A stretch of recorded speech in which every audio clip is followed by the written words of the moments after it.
Elle se nomme Konema Sandjé et elle conduit cette belle équipe qui fait incursion chez vous encore à la maison pour vous apporter un peu de bonheur ce matin. Bonjour à tous et à toutes, bienvenue dans Matin Bonheur. Bonjour Alix.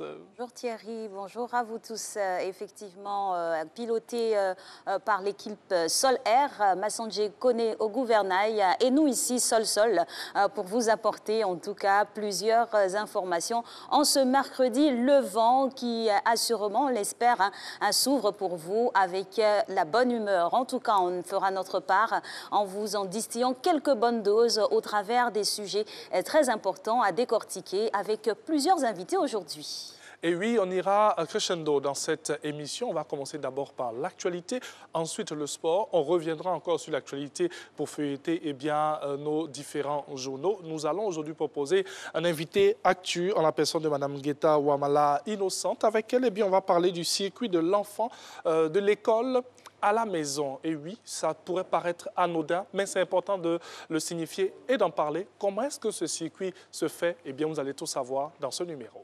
Tout à fait. Et en seconde partie d'émission, on ouvrira bien sûr les vannes de cette autre heure avec le deuxième flash de Régis Kofi, accompagné derrière par le coaching campé aujourd'hui encore par le docteur Serge Coucougnon, avec qui nous pencherons sur le sujet de savoir comment connaître l'ascension sociale au milieu de toutes ces personnalités, de toutes ces éducations, de toutes ces sensibilités, comment trouver sa place et gravir les échelons avec noblesse, j'ai envie de dire. Ce ne sera pas tout. On sera inspiré dans notre rubrique Influent par une grande dame du cinéma ici en Côte d'Ivoire, en la personne de Madame Akissi Delta. Vous savez, on a tendance à écouter son parcours. Aujourd'hui, elle nous parlera à cœur ouvert. Et oui, à la suite, bien sûr, de Influent, vous aurez les rudiments pour savoir comment bien préparer sa retraite. On dit très souvent que lorsqu'un enfant est en classe d'examen, c'est dès le début de l'année qu'il prépare sa retraite. Qu'en est-il pour le travailleur? Qu'en est-il pour nous? Bien sûr, on aura tout ce qu'il faut avec le docteur Frédéric Zabidjo. Voilà, tout ceci dans un beau panier que nous allons proposer maintenant avec la couleur du temps. Tout à fait, bien coloré, on l'espère.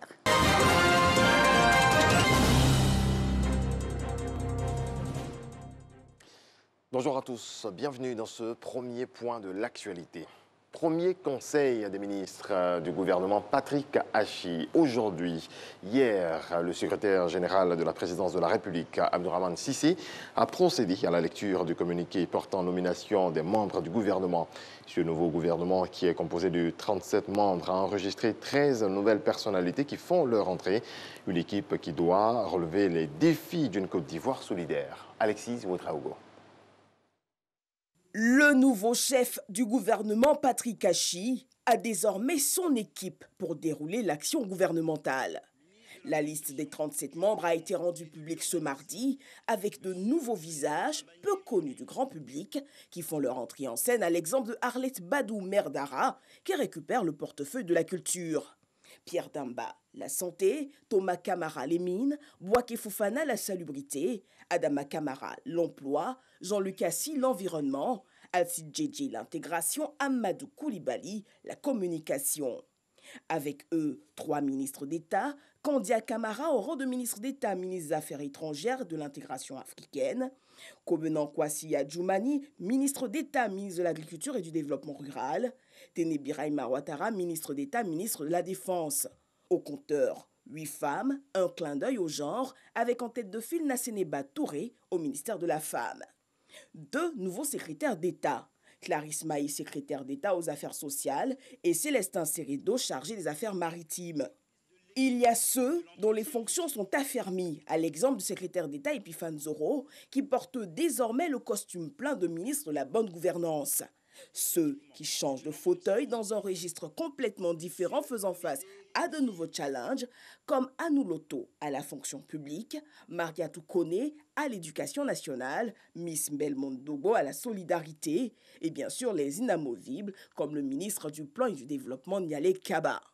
Un gouvernement avec au total 37 ministres et 4 secrétaires d'État dont les populations attendent beaucoup, notamment sur la mise en œuvre du programme Côte d'Ivoire solidaire qui devrait permettre aux populations de ressentir pleinement les bons résultats de croissance engrangés par le pays. Ce 6 avril 2021, le gouvernement Patrick Hachi I est à la barre. Et vous l'avez certainement remarqué, les membres du gouvernement sortant ont joué la carte du fair play. On le voit sur les réseaux sociaux. Alexis Ouedraogo nous en parle. L'annonce d'un communiqué de la présidence de la République pour ce mardi a cristallisé lundi toutes les attentions. Très vite, les rumeurs courent sur la toile, on s'amuse à des pronostics. En fin de journée, fait inédit, plusieurs membres du gouvernement révèlent via leur page qu'ils ne seront pas reconduits dans leurs fonctions au sein du nouveau gouvernement, dans un esprit fair-play. Le ministre Mamadou Sanogo a le plaisir de vous informer qu'il lui a été signifié à 20h30 qu'il ne fera pas partie des membres du nouveau gouvernement. J'informe mes amis et sympathisants que je ne ferai pas partie du nouveau gouvernement. En 11 ans, j'ai servi la Côte d'Ivoire pendant 36 mois au sommet de l'État en compagnie d'autres cadres de notre pays. C'est un privilège pour lequel je rends grâce à Dieu. Certains félicitent les nouveaux entrants. Maître Adama Kamara et Nasseneba Touré, je vous adresse mes vives félicitations. Vous avez toutes nos bénédictions et qu'Allah vous accompagne pour la réussite de vos différentes missions. Une démarche saluée par les populations qui espèrent, elles, une scène politique autant détendue. À 7h, nous serons de retour pour un autre développement de l'actualité. Merci beaucoup Régis pour ce premier point de l'actualité dans cette émission. Allez, comme à l'accoutumée, juste après Régis, on passe au sport. Aujourd'hui, nous allons vous offrir le jeu du chat et de la souris. Oui, c'est un beau jeu pour nos tout petits, mais nous aussi, on peut les accompagner, bien sûr, dans cet exercice. Alex, c'est de quoi je parle. Oui, cet esprit un peu gamin ce matin. Allez, pas si gamin que ça. On s'en va maintenant.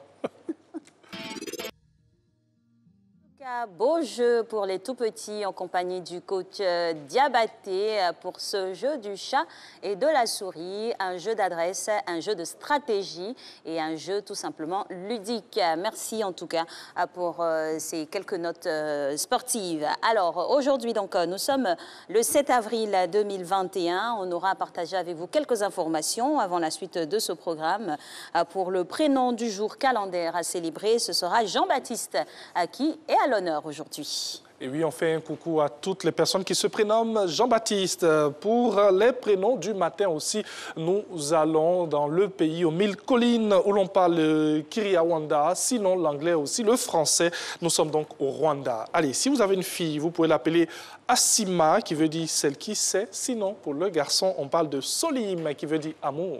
Et c'est important. Et en ce 7 avril, aujourd'hui même, ce pays commémore le génocide du Rwanda. Il faut donc avoir une pensée pour toutes ces âmes qui sont parties. Allez, Journée mondiale de la santé. Chaque année, le 7 avril, des centaines d'organisations célèbrent la Journée mondiale de la santé. Des manifestations de sensibilisation sont organisées dans le monde entier, visant à mieux informer les opinions publiques à propos de la morbidité, de la mortalité et de la souffrance. Et en cette journée, on a tous une pensée pour toutes ces victimes parties du fait de la Covid-19. Et cette année, on met l'accent sur un monde plus juste et en meilleure santé. Pour le proverbe du jour, le monde aura beau changer, le chat est bien, ou bien les chats ne pondront jamais. À méditer là-dessus tout au long de cette journée. Ah oui, ça c'est clair. Il y a des prérequis, il y a des fondamentaux qui ne peuvent bouger. Et donc, il faut les accepter, les appréhender et puis avancer sereinement.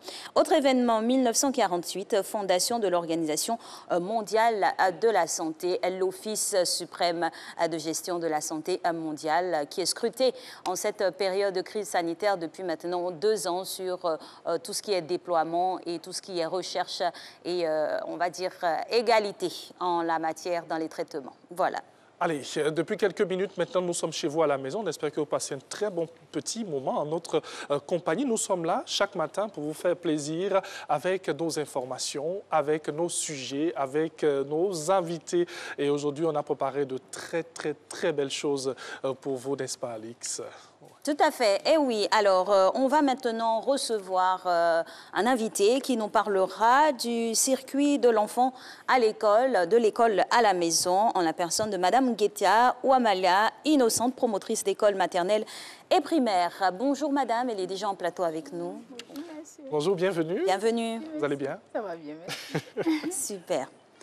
Alors, Allez, on commence. on va directement. Ben oui, le circuit de l'enfant de l'école à la maison. Exactement. Alors, qu'est-ce qu'on doit comprendre par circuit de l'enfant de l'école à la maison?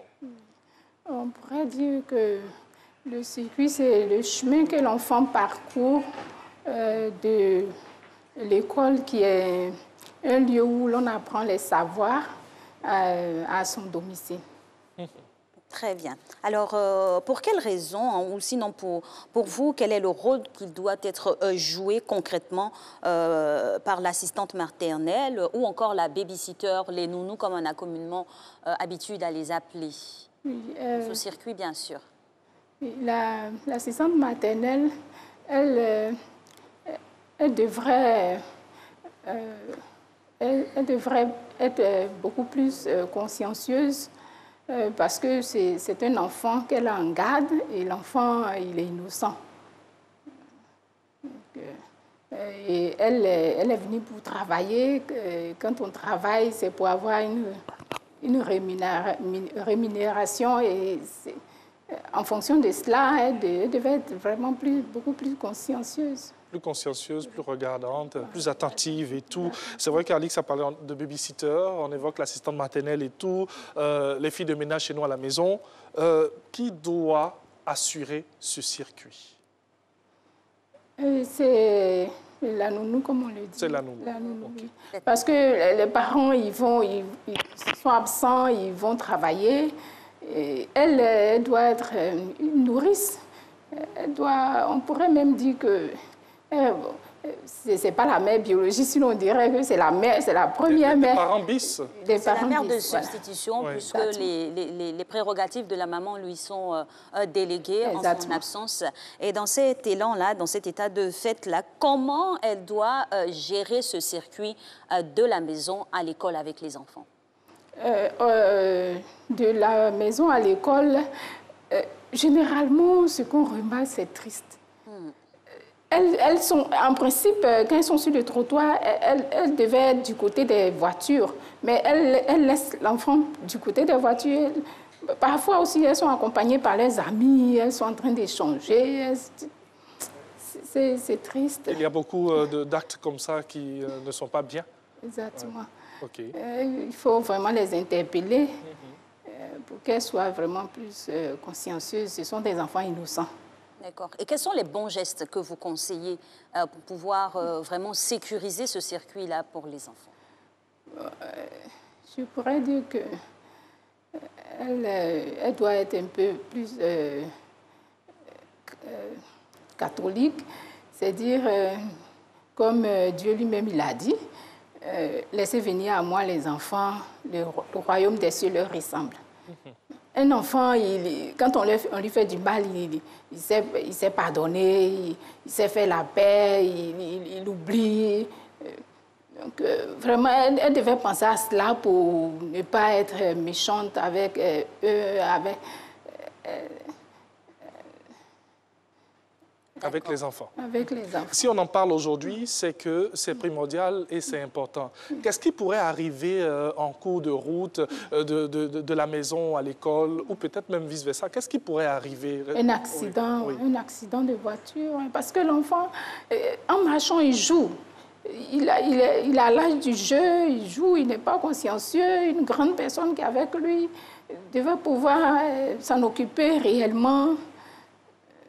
C'est vraiment triste. Et on va décortiquer, Oui, justement, s'en occuper concrètement, réellement. Comment ça s'illustre? Par exemple, tenir la main de l'enfant, ne pas avoir son téléphone, ce genre de choses-là. Mais il y a d'autres encore, il y a d'autres gestes à adopter. Vous qui êtes au sein des institutions scolaires, vous connaissez un peu comment les enfants se comportent. C'est vrai qu'ils sont turbulents. Hein, ça, vraiment turbulents parce qu'il y a des enfants, quand on leur attrape la main, brusquement, ils arrivent en s'en défaire, ils courent et ils sont tout le temps en train de courir. Il y en a qui, quand on dit faut pas courir, ils disent non, si je ne cours pas, je n'arrive pas vite. Ils sont inconscients. Les grandes Ils sont personnes... soucieux plutôt. Insoucieux. Insoucieux. Oui. Par rapport à leur âge. Exactement. À cet âge-là, ils sont vraiment insoucieux et c'est vraiment difficile. Une grande personne qui s'en occupe pas, c'est écœurant. C'est vraiment écœurant. La responsabilité est dévolue à l'adulte. Exactement. Alors, Madame Ngueta, moi, en tant que parent d'élèves, voilà, en tant que parent, je pars au travail. C'est vrai que j'ai laissé à la maison une nounou qui a le droit et bien, qui doit bien s'occuper de l'enfant. Le soir, quand je rentre, qu'est-ce que je fais pour m'assurer que tout s'est bien passé et tout? Comment ça se passe? Comment moi, le parent, je peux avoir les yeux sans être présent? On peut interroger l'enfant. Oui. Malheureusement, il y a des babysitters qui intimident l'enfant pour dire si tu en parles à ta maman, tu vas voir ce que je... Et puis, il les effraie, les enfants aussi, à cet âge, ils sont effrayés, ils se recroquevillent. C'est vraiment... Et donc, quelle est la petite technique que vous pouvez donner pour que l'enfant puisse s'exprimer en toute sécurité, pour ne pas qu'il y ait de représailles le lendemain ou voilà. L'enfant... Discuter aussi avec peut-être le personnel de maison pour pouvoir assurer les uns et les autres. Exactement. On n'est pas en terrain conflictuel. Les parents doivent mettre l'enfant en confiance. Un enfant, il a besoin de beaucoup plus d'amour. Et quand le parent est assez tendre avec son enfant, il arrive à lui arracher des mots, des petits mots. Si l'enfant est effrayé par la babysitter, il arrive quand même à dire quelques mots. Il y a par exemple un enfant qui disait « Ah, maman, faut pas le dire à ma tante, hein, parce que si elle apprend... » Bon, vous comprenez, ils ont un peu peur, mais en même temps, ils arrivent à faire le petit... On crée un cadre de sécurité et donc de confidentialité pour pouvoir les protéger. Vous qui êtes au niveau de l'école, vous voyez tout ça venir, hein, parce que quand les enfants arrivent avec les nounous, vous voyez un peu le spectacle auquel vous êtes soumis. Est-ce que des fois, vous prenez la responsabilité de les interpeller, de discuter avec ces tatas-là? Tout à fait. Qu'est-ce que vous dites? Il y en a à qui j'ai dit... Je vais dehors et je suis. Et je vois qu'il y a une nounou, il y a plusieurs nounous comme cela. Quand elles sont un peu loin du portail, elles disent à l'enfant, va. Et l'enfant vient seul.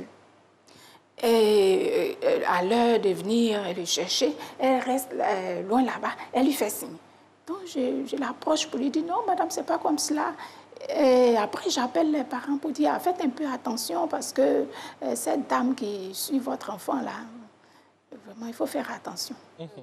C'est pas méchant, hein? C'est juste alerter. Hein? Voilà, juste alerter les parents. Alors, de ce fait-là, quel conseil pouvez-vous donner bien, il y a des nounous qui nous regardent, il y a des femmes de ménage qui nous regardent, il y a des parents aussi qui nous regardent. Quel conseil pouvez-vous donner? Les parents, je sais qu'ils sont souvent occupés. C'est la remarque que j'ai faite, mais il faut qu'ils trouvent un petit temps pour leur enfant. C'est très important, un petit temps pour leur enfant. Et il faut qu'ils soient régulièrement en contact avec les enfants. Régulièrement en contact pour qu'il y ait des échanges. Et à travers ces échanges-là, il y a beaucoup de choses qui peuvent se dire. Comme on le dit, l'enfant, il est enfant. Il est enfant, il dit tout ce qu'il pense. D'accord. Les assistantes maternelles, je leur demande pardon de penser à Dieu et de bien garder les enfants. Parce que quand on rend service à un enfant qui est innocent, c'est à Dieu qu'on rend service. Oui. Et ce service est retourné à la personne qui a rendu service à l'enfant. Donc, c'est pas fortuit. C'est pas fortuit. C'est pas fortuit. Ça nous revient d'une manière ou d'une autre. Alors, en définitive, hein, qu'est-ce qu'on peut retenir quant au circuit nounou, enfant, école et vice-versa et l'inverse? Qu'est-ce qu'il faut dire pour terminer? Il faut dire que je m'adresse surtout aux nounous. Surtout. Elles ont une grande responsabilité. Elles-mêmes, souvent, elles ont des enfants. Alors, si elles rendent service à ces enfants-là, quelqu'un d'autre aussi rendra ces mêmes services à leurs enfants. Et celles qui n'en ont pas, qu'elles se disent que Dieu leur donnera la chance d'en avoir et que leurs enfants seront aussi épanouis. Parce que parfois, les babysitters, elles ont... Je ne voudrais pas dire qu'elles sont de mauvaise foi, mais elles auraient souhaité que ce soit leur enfant. Ce soit leur enfant qui ait tous ces atouts-là. Bon, parfois, il y a une petite jalousie. Qu'elles prient pour les enfants, Dieu aussi leur donnera ce qu'elles veulent. En tout cas, il faut être investi de bonnes pensées pour les autres et c'est sûr que cela nous reviendra assurément. Merci infiniment. Merci. Madame Ngueta, promotrice d'école maternelle et primaire, avec elle on discutait du circuit très important de l'enfant de l'école à la maison. Merci à vous et puis tout de suite maintenant on va recevoir Renaud Kobia pour la revue de presse. Tout à fait.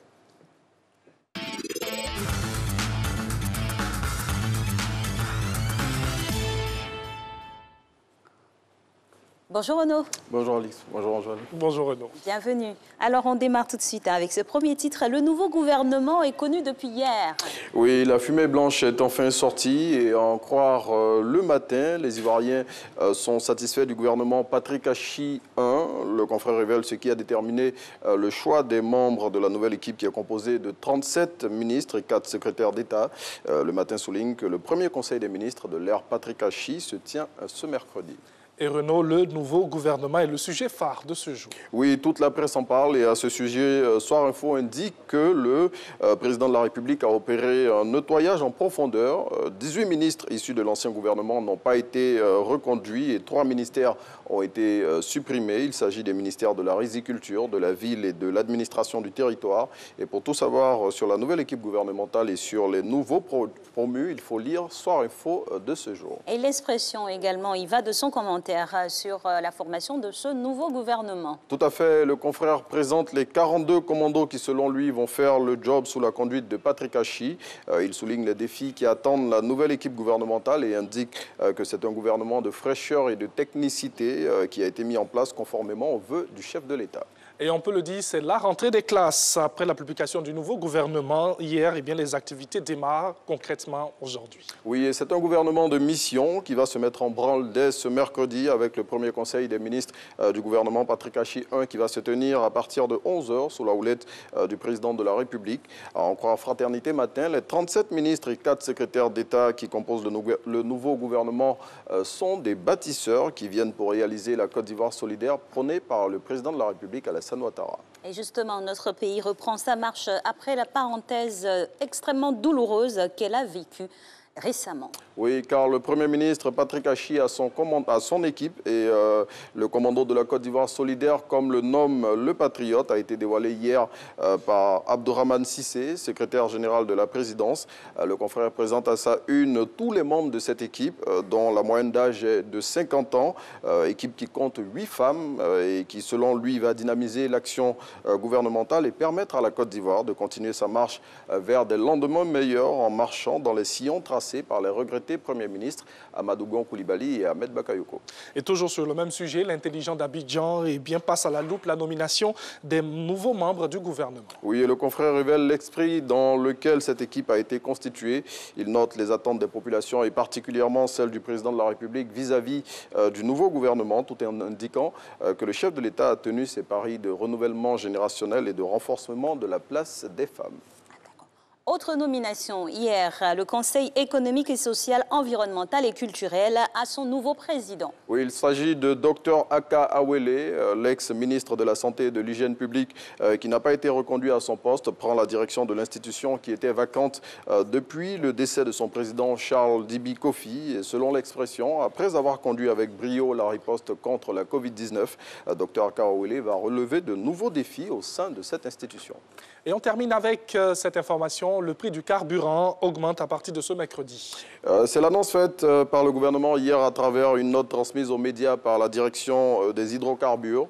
Selon cette note relayée par Soir Info, c'est une majoration de 15 francs CFA qui est faite sur le prix du litre du super sans-plomb et celui du gasoil, le faisant passer de 600 à 615 francs CFA. Il faut savoir que les modifications tarifaires des produits pétroliers sont liées à un mécanisme de prix qui a été mis en place depuis avril avril 2013. Et à noter pour rappel que pour la période du 1er au 30 avril 2021, le gouvernement avait déjà indiqué les tarifs des produits pétroliers. Et ces nouveaux prix annoncés hier sont donc valables du 6 au 30 avril 2021. Et c'est sûr que durant cette période, on aura beaucoup de sédentaires. Bon, je pense que les transports en commun seront de plus en plus bondés tout au long de cette période aussi. Mais aussi, ne leur donnez pas des idées. Hein. Ah ouais. Merci en tout cas. Merci Alix. Renaud, pour ton passage et on se voit demain avec grand plaisir.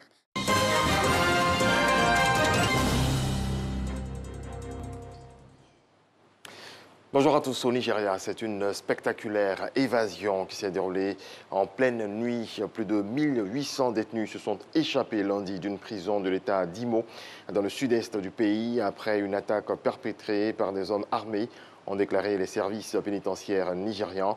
Le président Muhammadu Buhari a condamné cette attaque, qualifiant ses auteurs de terroristes et d'anarchistes, sont toutefois nommés l'IPOP, le groupe indépendantiste du Biafra, où se trouve l'État d'Imo.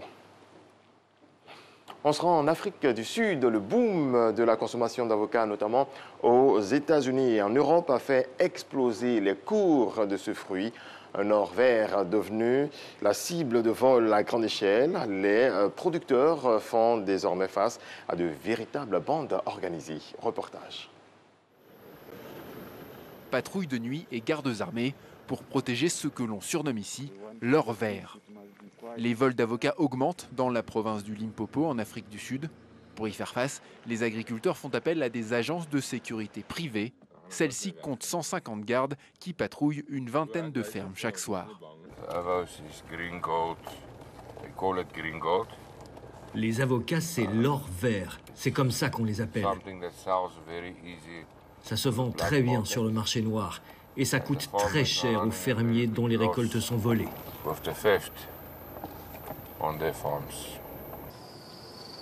D'après les associations d'agriculteurs locaux, des milliers de tonnes sont volées chaque saison. Bilan, près d'1,3 million de pertes sur les 5 dernières années. Dans cette exploitation près de la ville de Tsanine, on dépense 85 000 € par an pour la sécurité, car les vols ont augmenté et les criminels sont mieux organisés. Dans le temps, les gens venaient voler les fruits et les vendaient en bord de route. Aujourd'hui, ils sont lavés, emballés, expédiés et vendus sur des marchés normaux, des marchés légaux.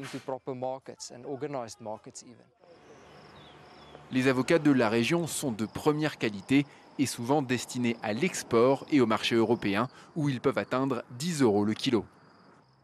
Le jour où ils viennent, ils vous volent 2 tonnes, comme ça. Et il ne vous reste que vos yeux pour pleurer. Malgré les récits des agriculteurs, la police locale affirme que ces vols sont rarement signalés. Ce fermier pense que le problème réside dans la légèreté des peines infligées aux criminels. Si les peines étaient plus lourdes pour ceux qui volent, on serait plus en sécurité.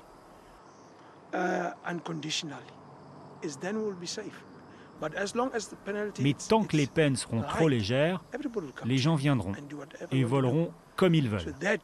Le gouvernement doit faire quelque chose. Et ce ne sont pas que les fermes qui sont touchées, mais tous les emplois dérivés. Plus on récolte de fruits, plus on a besoin de main-d'œuvre pour le conditionnement, plus on embauche. Donc les vols d'avocats ont un impact direct sur l'emploi de ces gens. L'impact économique de la pandémie de Covid-19 a forcé bon nombre de fermes à réduire leurs dépenses en termes de sécurité. Et alors que les récoltes débutent, les agriculteurs savent que la saison des vols va elle aussi commencer. Autre volet de l'actualité, des prostituées de Belo Horizonte dans le sud-est du Brésil ont entamé une grève symbolique avec des manifestations pour demander à être incluses dans les groupes devant être vaccinées en priorité contre le Covid-19. Nous sommes en première ligne, nous faisons tourner l'économie et nous prenons des risques. Il faut qu'on se fasse vacciner, a déclaré en début de semaine à l'AFP Cida Vira, présidente de l'association des prostituées côté de Minas Gerais. Le Brésil, un pays de 212 millions d'habitants où près de 337 000 vies ont été fauchées par le virus. La Corée du Nord ne participera pas cet été aux Jeux Olympiques de Tokyo du fait de craintes face à la pandémie de Covid-19. C'est ce qu'a annoncé hier le ministère des Sports à Pyongyang, brisant les espoirs de Séoul de profiter de l'événement pour relancer les discussions de paix. La participation de la Corée du Nord, puissance nucléaire isolée du reste du monde, au dernier JO d'hiver à Pyeongchang, en Corée du Sud, avait été un facteur décisif dans le spectaculaire rapprochement diplomatique intervenu en 2018. Du football, la Ligue européenne des champions, le Real Madrid a pris une option sérieuse sur la qualification pour les demi-finales de la compétition. La Maison-Blanche a dominé les Reds de Liverpool 3-1 hier. Dans l'autre rencontre, Manchester City a battu 2-1 le Borussia Dortmund sur ses installations. À suivre ce soir, le choc Paris Saint-Germain-Bayern Munich. L'autre quart de finale, aller va opposer Chelsea au FC Porto. Il prie pour lui aux États-Unis. Des centaines de fans se sont réunis lundi pour une veillée de prière au nord de New York, devant l'hôpital où se trouve le rappeur DMX dans un état critique. L'artiste né Earl Simons a été hospitalisé vendredi soir à la suite d'une crise cardiaque. L'agent en relations publiques, Angelo Illerby, a précisé à l'AFP que DMX, âgé de 50 ans, se trouvait toujours sous respirateur artificiel. Sa fiancée, son ex-épouse, étaient en larmes pendant la lecture d'une prière pour le rappeur, dont les fans scandaient DMX en levant le poing vers le ciel en l'honneur de leur star. Merci à toutes et à tous de nous avoir suivis. Très belle journée à vous. Matin Bonheur se poursuit avec Alix et Angeval. Merci beaucoup à Régis et surtout pour ce très beau voyage à travers le monde. Et oui, on a une pensée pour ce rappeur américain qui a fait les beaux jours du rap dans les années 80-90. Voilà. Et aussi, merci pour ce beau petit tour au Brésil pour voir cette grève de travailleuses à la tâche particulière. Allez, on revient dans quelques instants.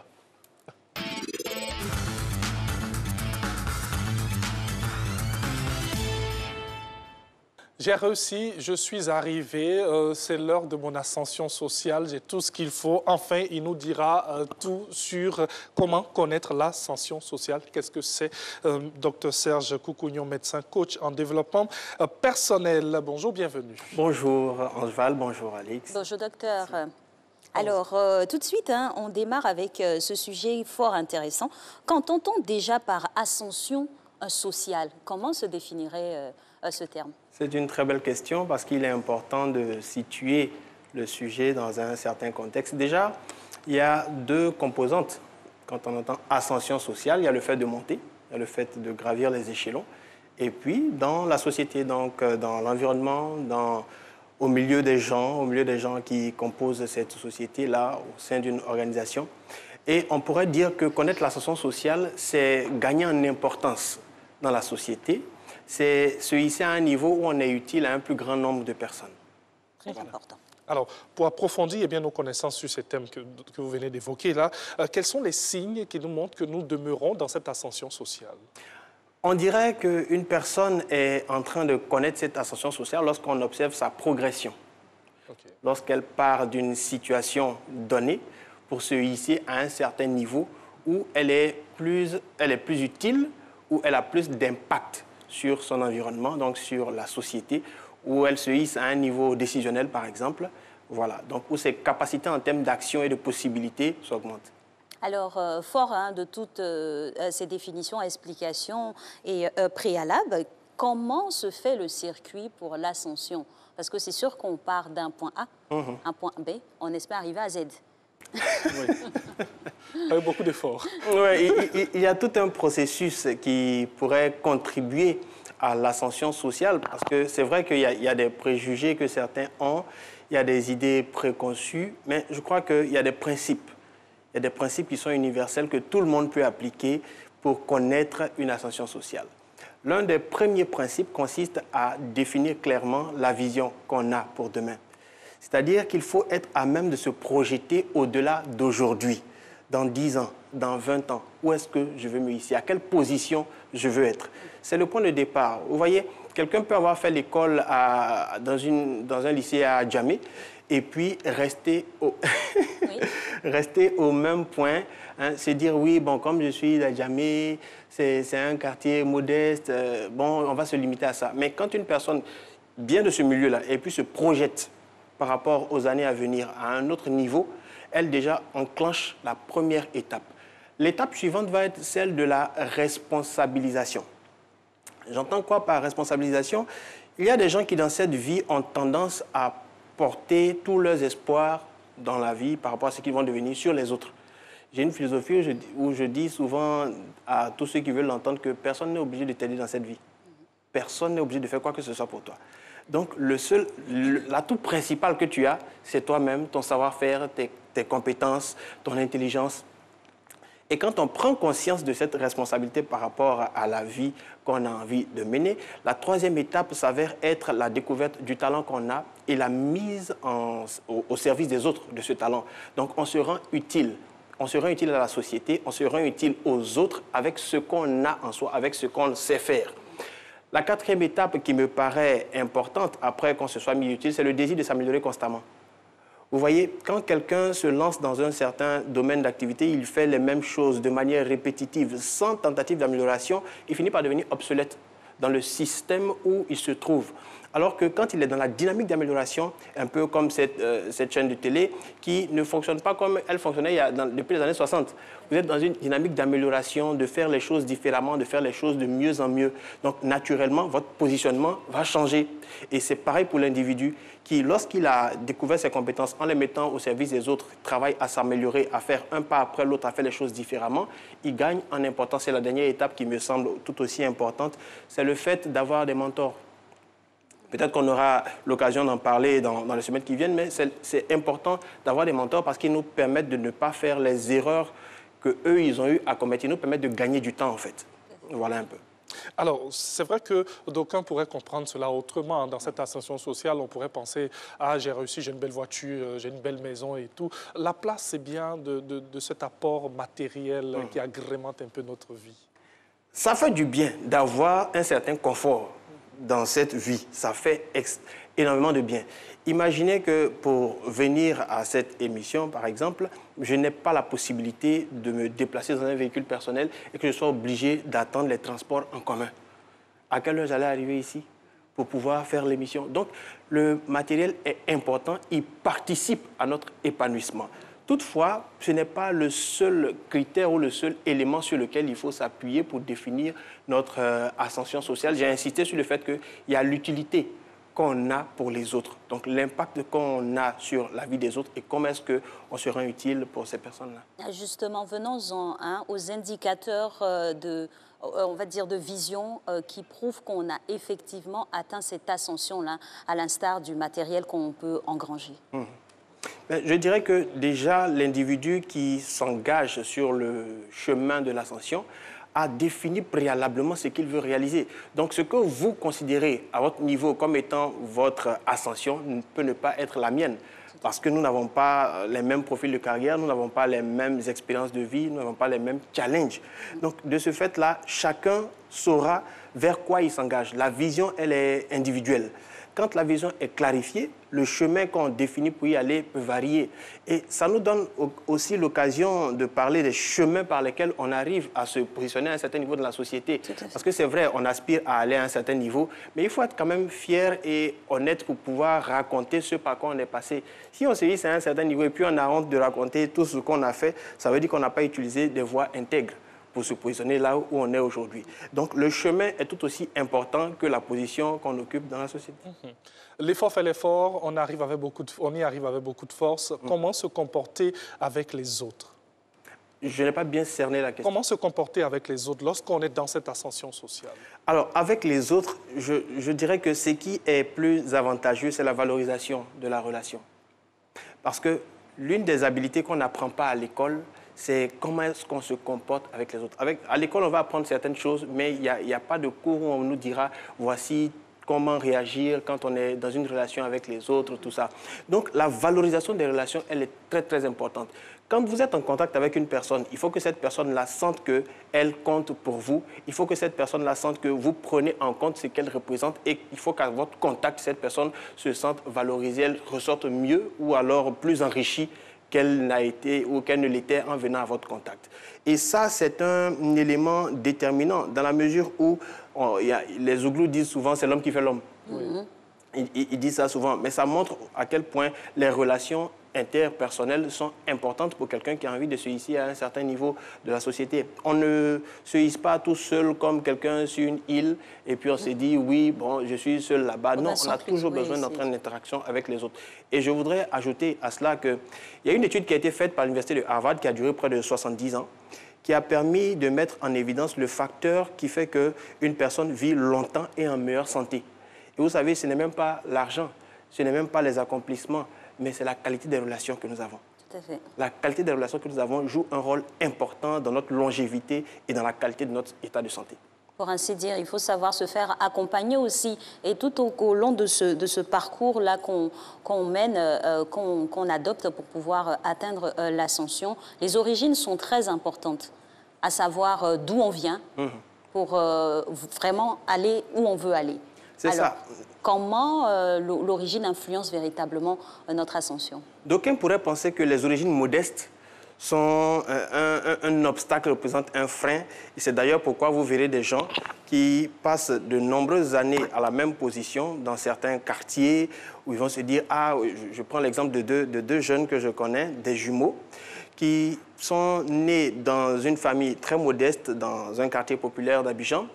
Ils ont perdu leur père alors qu'ils étaient au lycée, leur mère étant ménagère. Et il se trouve que 20 ans plus tard, l'un d'entre eux devient responsable des ressources humaines dans une multinationale et l'autre est au quartier en train de jouer aux dames et au ludo. Quand on demande à celui qui s'en est sorti, ou plutôt à celui qui est resté au quartier, pourquoi est-ce que tu es là? Il dit, mais bon, j'ai pas eu le choix, mon papa est décédé pendant que j'étais à l'école, c'est à cause de ça que je suis là.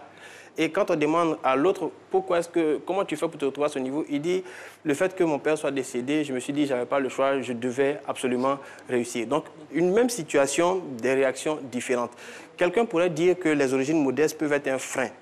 Mais je crois qu'au fond, ça donne de la force. On peut dire, je n'ai pas réussi à cause de ça, ou alors, justement, à cause de ça, je me suis donné les moyens de réussir.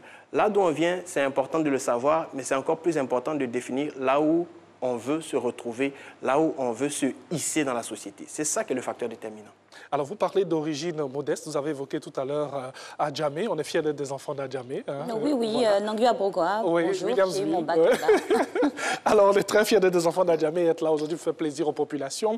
Est-ce que, même si nous venons de familles modestes, très modestes même, et peut-être à l'école, ça n'a pas été trop ça, comme on dit dans nos quartiers, comment ne pas être plongé dans le découragement et avancer?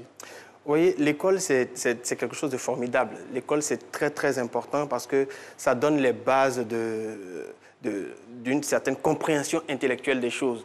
L'école jette les bases de la capacité de déduction, logique, tout ça. Mais il y a des choses fondamentales qu'on n'apprendra pas à l'école.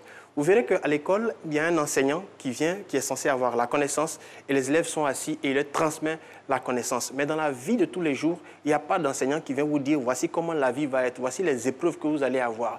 Chacun donc est amené à observer sa vie, observer les épreuves, à tirer des leçons et puis à se faire son chemin. C'est d'ailleurs pourquoi vous verrez des gens qui ont été très brillants sur les bancs, mais qui peinent à évoluer dans la vie courante. Pourquoi? Parce qu'il y a cette différence-là à faire entre ce qu'on apprend à l'école et puis comment réagir par rapport à la vie. Ainsi donc, pour quelqu'un qui n'a pas eu un niveau d'instruction très élevé, ça ne peut pas être un obstacle à son ascension sociale. Alors là, jamais dans tous les secteurs de notre vie publique ici en Côte d'Ivoire, vous verrez des gens qui se sont hissés tant dans l'administration que dans la politique, que dans les affaires, à des niveaux où ils ont des positions enviables, mais qui n'ont pas nécessairement le background scolaire qui ferait rêver. Vous voyez? Donc, vous apprendrez que, par exemple, à l'école, on ne va pas nous enseigner comment régler nos problèmes d'argent. C'est d'ailleurs pourquoi vous verrez des gens qui ont des bacs plus 5, bacs plus 4, bacs plus 7, mais qui peinent à faire face à leur challenge financier quand le salaire commence à tarder à arriver. On n'apprend pas ça à l'école. On n'apprendra pas à l'école comment gérer nos émotions. On va certes apprendre A plus B au carré, tout ça, mais on ne va pas apprendre comment gérer nos émotions parce que dans la vie, il y a des expériences qu'on fera qui vont nous choquer, qui vont nous faire... en fait, qui vont nous aider à nous rendre compte que la vie n'est pas un long fleuve tranquille. Ils vont nous réveiller. Mais comment on réagit à ça? On n'a pas appris ça à l'école. Et c'est toutes ces compétences, toutes ces habilités-là qui aident une personne à se tracer un chemin pour atteindre l'ascension sociale. Donc l'école est certes importante, mais ne pas être allé très loin à l'école n'est pas un obstacle à l'ascension. Alors, dans tous ces éléments qui fusent ici, hein, au travers des explications qu'on a avec vous, on va dire le facteur le plus important reste toujours l'action. Alors, comment fait sauter le pas de la boucle de la victimisation qu'on pourrait avoir avec tous ces arguments qu'on a et on se met sur le dos pour ne pas avancer, arriver à la responsabilisation et puis passer le cap? Il y a une chose qu'on pourrait déjà commencer à faire, c'est de réaliser que lorsqu'on est dans l'attitude de victimisation ou l'attitude attentiste, personne ne vient en aide à quelqu'un qui se plaint tout le temps. Vous verrez que même quand vous sortez dans les rues d'Abidjan, lorsqu'une personne est mal vêtue et que cette personne vient faire pitié et vous demande de l'argent, si vous avez 500 francs, vous lui donnez. Mais quand une personne est bien vêtue, cette personne-là se donne de l'allure et puis vous dit « Ah, j'ai un challenge là », mais vous êtes gêné pour lui donner même 1000 francs ou 2000, ça vous gêne. Pourquoi? Parce que cette personne se met à un certain niveau.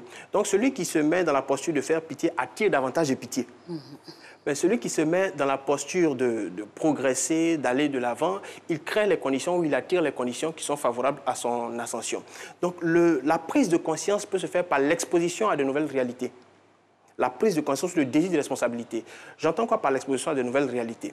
Quelqu'un qui est resté dans un même environnement pendant de nombreuses années, n'ayant pas eu d'autres modèles, ne pensera qu'à partir des informations qu'il a. Alors que quand cette personne-là sort de son milieu, rencontre d'autres personnes qui pourraient être parties d'un niveau peut-être plus bas que le sien, cette personne-là va commencer à se dire « Attention, ce que je vis n'est pas la seule réalité. C'est juste ma réalité, mais ce n'est pas la seule réalité. » Donc en s'exposant à de nouvelles informations ou à des personnes différentes de notre environnement, on peut avoir ce déclic-là pour nous dire « Attention, il y a quelque chose qu'on peut faire pour changer notre situation. » Alors, de manière plus simple, quand on monte, on n'a pas envie de descendre. Ça, c'est clair. Voilà. Quand on monte, on n'a pas envie de descendre. Ouais. Quels sont les outils, quel est le secret pour rester, bien sûr, dans cette montée-là et ne pas regresser? Et ça, c'est une très belle question parce que vous voyez, là, il y a des gens qui parviennent à atteindre un certain niveau dans la société et comme ils ne savent pas comment ils ont fait pour se hisser à ce niveau-là, quand ils perdent ces positions, ils tombent dans la dépression. Ils commencent à vivre très mal. Donc, l'une des premières choses à faire, c'est de comprendre le chemin qui nous a amenés à ce niveau, de comprendre les principes qui nous ont hissés à ce niveau. Vous savez, il y a quelqu'un qui a dit que si on me proposait la richesse et le chemin de la richesse, j'allais choisir le chemin. Parce que si je perds la richesse, connaissant le chemin, je peux retrouver la richesse. Oui. Donc, le plus important, c'est d'identifier les principes qui nous ont permis de nous hisser à ce niveau. Entre autres, la capacité de voir plus loin qu'aujourd'hui, le sens de responsabilité, la capacité de mettre son talent, son service, ses compétences au service des autres, le fait de s'améliorer continuellement, le fait d'avoir des dévanciers qui vont nous permettre de connaître les rouages, d'éviter certaines erreurs. Donc, ce sont ces éléments-là sur lesquels on s'appuie pour pouvoir regagner des positions, pour pouvoir continuer à progresser et ne pas rester dans le statu quo ou alors dégringoler de manière remarquable. Bien sûr. Alors, dans tout ça, hein, ce qui sort beaucoup, c'est le service aux autres. Est-ce que quand on atteint une ascension sociale, la philanthropie doit être une qualité de facto? Alors, je ne mettrai pas nécessairement l'accent sur la philanthropie, mais le service aux autres même commence déjà alors qu'on n'a pas un rond. Quand on n'a pas un rond, on peut commencer à se rendre utile aux autres en proposant nos talents, nos services. Le simple fait de créer un sourire sur un visage, c'est un merci qu'on reçoit, mais ce merci-là peut se transformer demain dans une autre forme de reconnaissance, qui peut être de l'argent, qui peut être une position. Vous voyez, quand quelqu'un sait faire quelque chose et qu'il ne demande pas dans son environnement qu'il a la possibilité de faire cette chose-là, personne ne saura qu'il sait le faire. Personne. Et parce qu'on n'a pas vu que vous avez la capacité de faire une chose, on ne pourra pas vous confier ou vous recommander si on a besoin du talent que vous avez. Donc, commencer à se rendre utile, on n'a pas nécessairement besoin d'avoir une certaine position dans la société. Tout le monde peut le faire. C'est d'ailleurs, je crois que c'est pour cela que je crois que tout le monde peut se hisser à un certain niveau dans la société parce que tout le monde a la capacité de servir. On a la capacité de servir, on a la capacité de monter. Lorsqu'on monte, il y a un mot qui revient très souvent. Vous avez parlé de mentoring. Les mentors nous le disent souvent, l'humilité. Comment développer cette humilité-là au quotidien, sans pour autant se rabaisser, sans pour autant se faire marcher là-dessus? Parce qu'entre humilité et humiliation, il y a un souper.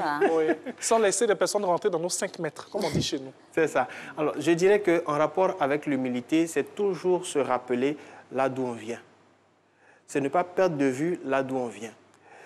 Je disais récemment, parce que j'ai eu l'occasion de donner une conférence des conférences dans certains milieux, mais je me plais à rappeler les origines modestes des conférences que j'ai commencé à donner dans un salon, dans un petit salon quelque part à Yopougon.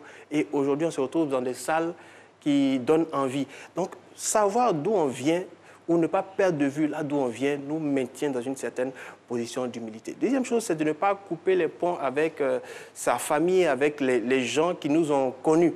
Quand je dis les gens qui nous ont connus, il y a des gens qui nous sont proches, qui nous ajoutent de la valeur dans leur simplicité. Mais il ne faut pas couper les ponts, parce que quand on coupe les ponts avec ces personnes qui nous ajoutent de la valeur, je précise, j'insiste là-dessus. Ben oui, il faut se parce qu'il y en a qui nous ont connus, qui nous tirent vers le bas, ce n'est pas de ça qu'il est question. Mais des gens qui nous ont connus et qui savent d'où on est parti et qui ont contribué à nous encourager. Il ne faut pas couper les ponts avec ces personnes-là. Il faut garder le contact, parce qu'au contact de ces personnes, on continue de se rappeler là d'où on vient. On sait d'où on vient. Du coup, certains succès ne nous montent pas à la tête. Bien sûr. Voilà.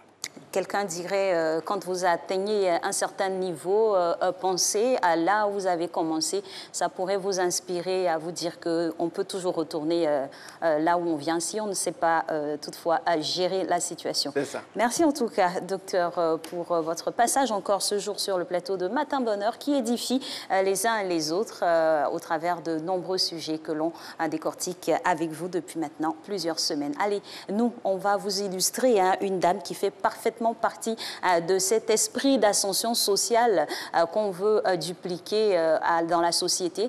C'est la dame de fer, la dame de cinéma, aujourd'hui incontournable dans le milieu, qui n'arrête pas de nous étonner et de nous ravir. Madame Akissi Delta pour Influent aujourd'hui.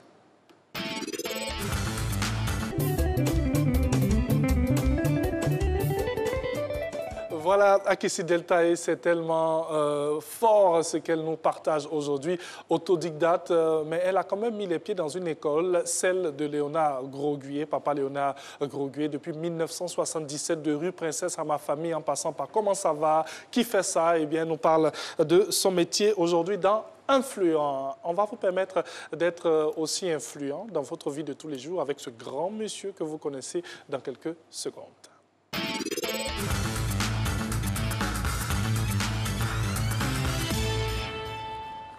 Et justement, ce monsieur, c'est le docteur Joe Frédéric Zabi, psychothérapeute, qui chaque jour, à ses passages, nous instruit sur des sujets très importants. Aujourd'hui, il veut nous aider à planifier notre retraite. Et pour les personnes qui se trouveraient déjà à la retraite, ce n'est pas tard. On peut toujours sauver les meubles. Bonjour, docteur, bienvenue. Bonjour, Alix. Bonjour Alix, bonjour Anjoal. Bonjour. Vous m'avez bien eu la semaine dernière. Ah oui, c'est vrai, avec le poisson d'avril.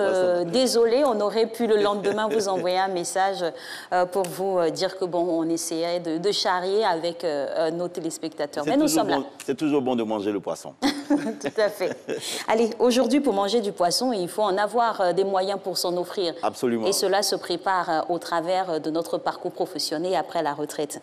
Tout se prépare. Justement, comment on se fixe des objectifs bien clairs pour pouvoir atteindre cette retraite-là paisiblement? Déjà, savoir que la retraite, c'est un voyage. Et savoir que tout voyage se prépare. Vous voyez, si je me lève comme je suis habillé là, comme ça, et je vais à Moscou, il y a des risques que je commence à avoir des problèmes dès l'aéroport. Pourquoi? Parce que je n'ai pas préparé ces voyages-là. Si j'avais préparé le voyage, je serais allé à Djamé, je me serais acheté un lourd manteau à 1000 francs, je serais allé à Moscou tranquillement, je me serais évité... Sibérie, ouais. Mais comme je n'ai pas préparé le voyage, dès l'aéroport, je commence à tousser, pneumonie, et puis je meurs. Et je vais dire, oh, c'est mes parents gourous de Manfla qui m'ont tué et tout ça. Alors que c'est parce que je n'ai pas préparé le voyage. C'est pareil que pour le travail. C'est pareil que pour la retraite. On travaille, on a l'impression que ça ne va jamais finir. Et puis le jour où ça finit, on est très très souvent surpris. Il y a beaucoup de gens qui se disent, bon, je ne vais pas me laisser surprendre. Mais à la fin de la journée, ils se laissent surprendre par la retraite. Et comme ils n'ont pas préparé le voyage, 5 ans, 10 ans après, on les retrouve 6 mètres sous terre. Ils sont partis, pour de vrai, parce qu'ils n'ont pas préparé le voyage. Pas seulement parce qu'ils n'ont pas préparé le voyage, mais parce qu'il y a beaucoup de choses qui se sont accumulées pour accélérer en fait la fin de leur voyage terrestre. Donc, quand on travaille, on doit se fixer des objectifs. Les gens vont à la retraite, ils n'arrivent pas à planifier parce que pour eux, la retraite est un objectif. Ce n'est pas un objectif de la retraite. Ce qui est un objectif, qui pourrait être un objectif à la retraite, quand je serai à la retraite à tel âge, qu'est-ce que sera ma vie concrètement? Que sera ma vie? Si j'imagine par exemple que à ma retraite, je dis n'importe quoi, à 65 ans, je serai couché au bord de la piscine chez moi à la maison et puis je vais recevoir des alertes sur mon téléphone, 10 millions, 15 millions, 20 millions. Si c'est cela mon rêve, je mets en place ça dès que je commence à travailler. Je me fixe ça comme objectif et c'est à ça que je travaille, de sorte que quand je vais à la retraite, c'est ce qui va se réaliser. Si je me vois en train de me porter un chapeau cow-boy et aller dans ma ferme à la retraite, parce que j'imagine que j'aurai une retraite active, en ce moment précis, pendant que je travaille, je commence à me créer une ferme. Et puis, quand je vais à la retraite, ce n'est pas là maintenant que je vais inventer certaines choses. Non, les choses sont déjà claires. Donc, la première chose à faire, c'est dès le départ, se fixer un objectif. Et cet objectif-là, il doit être clair, il doit être précis, il doit être mesurable, il doit être atteignable. Il doit être inscrit dans un temps de réalisation. Beaucoup de choses à avoir. Donc, on va continuer à décortiquer ce sujet, comment bien planifier son départ en retraite. Donc, mais avant vous, on va aller avec des populations. Les Ivoiriens se prononcent sur comment ils planifient, comment elles planifient de ces populations-là leur retraite maintenant dans ce micro-trottoir.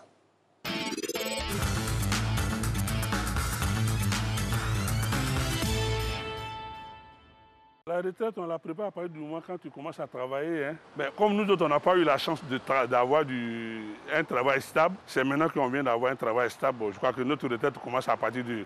J'ai 62 ans, hein, donc c'est maintenant que j'ai commencé à préparer ma retraite. En économisant, aujourd'hui, on n'a pas les grands moyens, mais le peu de moyens que tu as aujourd'hui, si on peut avoir au moins une maison de 15 millions, bon, tu peux préparer ta retraite avec ça. La retraite, c'est depuis le premier jour qu'on a commencé à travailler. Et dans le cas spécifique, en plus des activités professionnelles, hein, je fais de l'agriculture et tout doucement, lorsque nous allons repartir au village, nous n'allons pas perdre la main et bénéficier de la nature, de l'air pur, loin des tintemars et des brouhahas, on va dire, des grandes villes. La retraite se prépare par des investissements d'abord. Et puis, comme déjà, nous avons déjà un salaire, précompter le salaire est déjà la base pour avoir une épargne. Cette épargne elle va servir peut-être pour les enfants dans l'avenir, pour l'éducation, pour l'école, pour les études. Et puis peut-être avoir aussi dans l'immobilier, avoir une maison demain. Donc c'est d'épargner. Et voilà, nous revenons sur le sujet de comment planifier son départ à la retraite. On a vu ici les réactions de nos différents intervenants. On a parlé d'investissement, de faire des prévisions, des provisions, d'avoir une organisation bien en amont. Vous nous évoquiez à l'instant, on va dire, l'exercice SMART, à savoir spécifier, mesurer, atteindre, réaliser. C'est quelque chose qui est réaliste et puis circonscrit dans un temps bien précis. Après cette définition, là, comment on assoit tout doucement cette démarche pour pouvoir être tranquille? Alissa, avant d'arriver à comment asseoir même la chose, j'ai envie de définir la retraite au vu de ce que je viens d'entendre tout à l'heure. Parce qu'il je vois qu'il y a beaucoup d'hommes qui ont des problèmes à la retraite parce qu'ils ne savent même pas ce que c'est que la retraite. Il faut qu'on sache que la retraite, c'est la cessation de l'activité principale de quelqu'un. Donc, la cessation de cette activité principale. Ça ne veut pas dire cessation de toute activité de vie. Ça ne veut pas dire cela. Et puis, qu'est-ce que c'est qu'une activité principale qui peut générer des ressources? Ce n'est pas forcément un emploi salarié. Oui. Ça peut être n'importe quel emploi qui génère des fonds. Donc, si moi j'ai ça dans la tête, je n'attends pas forcément d'être fonctionnaire pour pouvoir planifier une retraite. Si je vends des galettes, je sais que dans cette galette, dans la vente de ces galettes, je vais un jour aller à la retraite parce que je ne serai pas actif à tout moment. Donc, pendant que je suis en train de faire ça, je mets de l'argent de côté pour la réalisation de projets. Regardez, il y a la dame tout à l'heure qui parlait d'épargner et tout ça. Quelqu'un qui épargne la somme de 50 000 francs, je prends un fonctionnaire, quelqu'un qui épargne la somme de 50 000 francs chaque mois. Au bout de 30 ans, il n'a que 18 millions. Parce que ça fait 600 000 francs chaque année. Et en 10 ans, ça fait 6 millions. 10 ans multiplié par 3, ça fait 6 millions multiplié par 3, ça fait 18 millions. Oui. Il a 18 millions en 30 ans de service. C'est-à-dire toute sa carrière, il aura passé à avoir juste 18 millions, qui ne peut même pas acheter une maison aujourd'hui.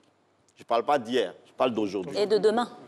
Bon, on est dans la Côte d'Ivoire où le taux d'inflation va toujours en s'accroissant. Ça veut dire qu'une telle personne qui reste dans l'épargne seule, elle est en train de se fourvoyer.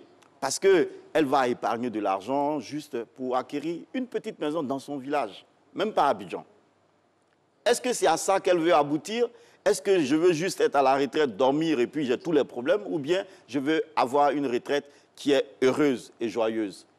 Il faut que je la prépare, que je comprenne clairement que la retraite, ce n'est pas seulement l'activité, la cessation de l'activité, mais c'est le démarrage d'une nouvelle vie. Une nouvelle vie où je n'ai plus la force. Une nouvelle vie où je n'ai plus de revenus. Par exemple, si j'étais un salarié, où je n'ai plus un salaire, mais j'ai plutôt une pension de retraite qui est souvent le salaire minoré, souvent de près de 40% ou bien de plus que ça. Bien sûr, qui ne suffit même pas. Ne suffit même pas. Charge de la maison. Quelqu'un qui a par exemple 500 000 francs comme salaire, c'est un exemple qui est un fonctionnaire, quand il va à la retraite, ce n'est pas très évident qu'il se retrouve même avec 200 000 francs comme pension de retraite. Donc quelqu'un qui est habitué à vivre avec 500 000 et aujourd'hui il a moins de 200 000 francs. Si par exemple c'est quelqu'un qui est dans le corps habillé, police, gendarmerie, armée, il a une maison baillée. Quand il va à la retraite, il perd le bénéfice du bail. Ça veut dire que désormais il doit payer sa maison. Oui. Quand il va à la retraite, qu'il a des enfants qui sont à bas âge, ça veut dire qu'il va devoir payer leur université. Ça ne sera plus les 20 000 francs qu'il va dépenser pour la classe de CE2. Oui. Il va devoir dépenser des millions pour l'université. Ça veut dire que la retraite va coïncider avec non seulement la diminution de ses ressources, mais l'accroissement de ses charges. Si quelqu'un n'a pas compris ça, n'établit pas de lien entre la diminution de mes ressources, l'accroissement de mes charges, ma santé, mes loisirs et tout ça, la personne, quand elle va à la retraite, elle est accablée par les problèmes et très vite, elle va au tombeau. Alors, docteur Zabi, c'est vrai, hein, quand on est en fonction et tout, à un moment, on arrête. C'est la retraite. L'arrêt est bien de la vie, de l'activité professionnelle, mais pas de la vie en elle-même. Pourquoi? Eh bien, pour certains, la retraite fait peur. La retraite fait peur parce que, comme je le disais, les gens ne la préparent pas. C'est-à-dire que quand ils travaillent, ils ont de mauvaises conceptions en fait de la retraite. On s'est dit, bon, comme la dame le disait tout à l'heure, il faut que j'épargne. Alors que cette épargne ne me servira à rien. Quand je serai proche de la réalité, je me rends compte que en fait, j'ai épargné 50 000 francs, ce qui est déjà extraordinaire pour un fonctionnaire, par exemple. Épargner 50 000 francs, c'est beaucoup d'argent pour un fonctionnaire. Donc, quand la personne va être à quelques jours de la retraite et elle va constater que les 50 000 francs qu'elle a économisés pendant 30 ans, ça ne lui fait à peine que 18 millions. Quand elle voit ce qu'elle peut faire et ce qu'elle ne peut pas faire avec 18 millions, les problèmes commencent. Elle commence à avoir peur. Quand elle regarde tout ce qu'elle va commencer à perdre, parce que malheureusement, nous vivons dans un contexte de corruption généralisée, un contexte de gabégie, de beaucoup de clientélisme et tout ça, ça fait qu'il y a beaucoup d'hommes qui n'ont pas appris, qui n'apprennent pas à vivre avec leurs ressources. Ils vivent avec des extras qu'ils acquièrent de façon malhonnête. C'est volatile en plus. Alors que ces privilèges-là, enfin, privilèges en griffe, oui. C'est même pas des privilèges, ces choses-là, on les a parce qu'on travaille, parce qu'on est à ces postes-là. Le jour où vous n'êtes plus là, vous les perdez automatiquement. Et donc, quand ces gens-là vont à la retraite, ils sont malheureux parce qu'ils n'ont plus accès à ça. Quelqu'un, par exemple, de façon malhonnête, il peut avoir 1 million, 2 millions, 3 millions dans le mois, alors que son salaire, en réalité, c'est 200 000, il n'apprend pas à vivre avec 200 000. Il vit avec les 3 millions, 4 millions. Malheureusement, il ne cherche pas à faire des investissements parce que comme c'est de l'argent facile, il s'est dit à tout moment, je peux en avoir encore. Et donc, il ne fait pas d'investissement, il ne se projette pas en fait, il n'a pas une vision prospective de la vie. Il vit au jour le jour. Au jour le jour. Et quand il se retrouve à la retraite, il en a peur. Il en a peur. Parce que pendant qu'il est en train de travailler également, il n'apprend pas à se reconvertir au plan professionnel.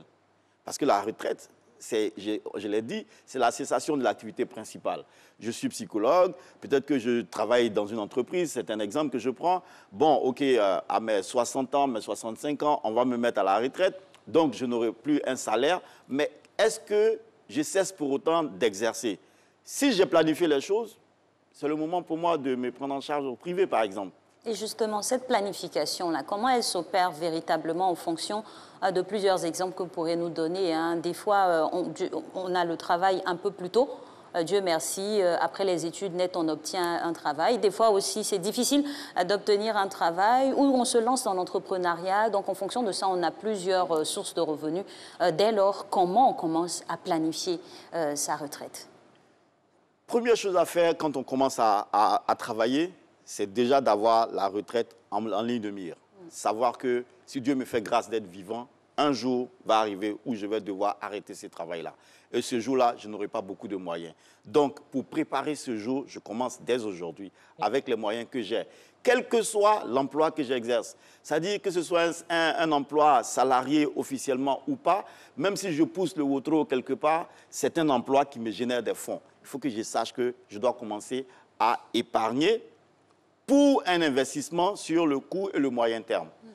Pas un investissement dans 30 ans. Parce que dans 30 ans, une épargne régulière que je fais, elle ne va pas me donner... Elle va se déprécier. Voilà. Et puis, voilà, merci beaucoup, elle va se déprécier. Donc, je commence à me dire, je travaille là, j'ai un salaire de 100 000 francs, quelle que soit la taille des problèmes que j'ai, je m'impose, par exemple, d'épargner 30 000 francs chaque mois. Ou bien, en général, bon, ce n'est pas 30 000 francs, l'épargne normale doit être au moins 10% des revenus. Donc, j'épargne 10% de mes revenus parce que je dois implémenter un projet dans 1 an. Un projet qui a la taille de mon épargne. Donc, comment j'épargne dans mes 100 000 francs de salaire, par exemple, 10 000 francs chaque mois, en 1 an, ça me fait 120 000. Il faut que dans 1 an, je puisse être capable de monter un projet de 120 000. Donc, quand j'épargne, c'est dans cet objectif-là que j'épargne.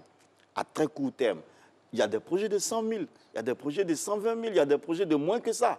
Il y a des gens qui font des cabines téléphoniques, il y a des gens qui ouvrent des salons de coiffure. Je ne suis pas obligé d'être le coiffeur, mais je peux mettre quelqu'un là. Et puis je suis, parce que je sais que ça, c'est pour ma retraite. Bien sûr. Alors, comment définir ces nouvelles habitudes-là que vous êtes en train de nous dire pour préparer sa retraite? Mais on parle aussi de redéfinir ses relations avec son entourage. C'est hyper important. Parce que quand on va à la retraite, je l'ai dit tout à l'heure, on n'a plus les mêmes ressources, on n'a plus les mêmes revenus. Malheureusement, on a les mêmes réalités de vie. Je prends un exemple.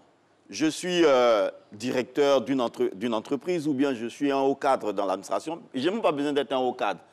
Mes parents qui sont au village, ils me voient, ils ont une certaine image de moi. Même quand je vais à la retraite, cette image, ils la gardent. Donc, quand je travaillais, par exemple, quand je viens à des funérailles, c'est le gros boucantier, il donne 50 000 francs comme don, etc.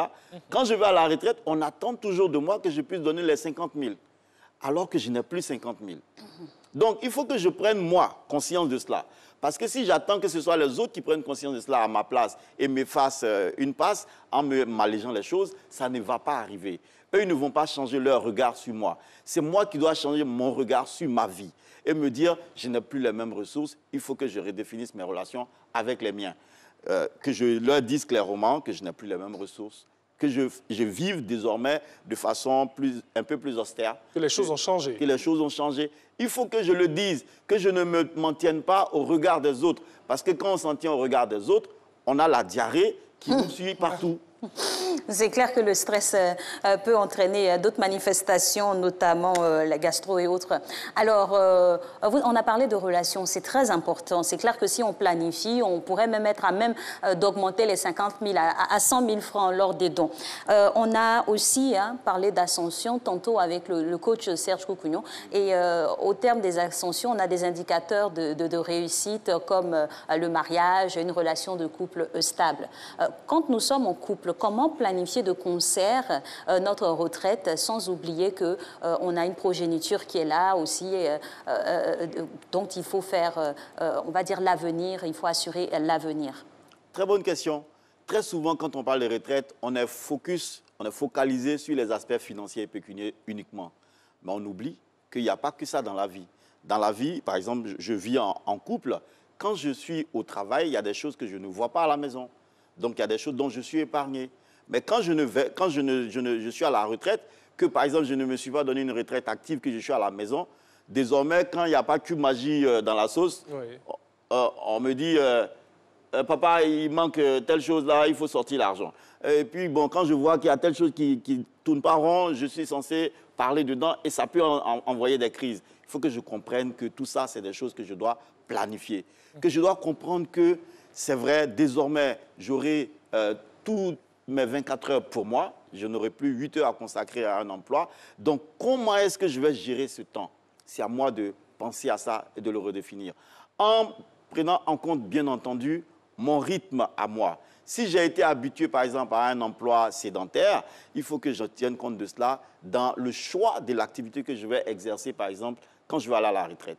On ne choisit pas l'activité de la retraite au hasard, juste parce que c'est un secteur générateur de revenus. On le fait en tenant compte de ses réalités, mes réalités socio-professionnelles. Je suis par exemple un militaire, je suis un policier par exemple, je suis très actif, j'ai des rythmes de travail auxquels je suis habitué. Désormais, je suis à la retraite. Je ne vais plus faire par exemple les 6-12. Je veux dire, ils ont des tranches horaires où ils vont au travail, ils viennent, ils se reposent un temps, voilà, ils font des rotations dans des teams. Donc, je n'aurai plus à faire tout ça. Mon organisme était habitué à cela. Maintenant, mon organisme va devoir s'habituer à autre chose. C'est des choses qui se préparent, c'est des choses qui se planifient. Quand vous n'avez pas préparé et planifié cela, que vous tombez dedans, au bout de 2 ans, quand on vous voit, on dit, mais tu as pris un coup de vieux très rapidement. Oui. Parce que, justement, vous n'avez pas pu bien franchir le cap. Vous n'avez pas pu bien établir le pont de jonction entre votre vie active et votre vie de retraite. Alors, docteur, il y en a qui ont très peur de l'oisiveté. Il y en a qui ont très peur de s'ennuyer après la retraite et qui vont jusqu'à même demander un prolongement, souvent 1 an, 2 ans encore, sur toutes ces années. Est-il bénéfique de le faire? De mon point de vue, pas du tout. Oui. De mon point de vue, pas du tout. Parce qu'il y a un temps quand même où l'organisme humain peut être actif. Et puis, il y a un autre temps où il a besoin de repos.